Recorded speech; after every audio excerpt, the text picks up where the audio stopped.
فیصل آباد میں آل پاکستان کلرک ایسوسی ایشن کی جانب سے مہنگائی کے خلاف احتجاجی مظاہرہ کیا گیا۔ مظاہرے میں مرد و خواتین کی بڑی تعداد شامل تھی۔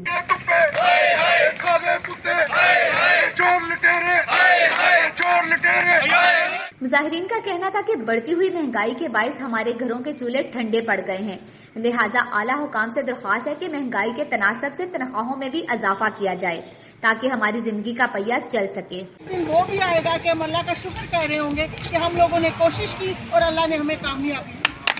مظاہرین کا مزید کہنا تھا کہ اگر ہمارے مطالبات نہیں مانے گئے تو ہم اپنے احتجاج کا دائرہ کار وسیع کر دیں گے۔ حکومت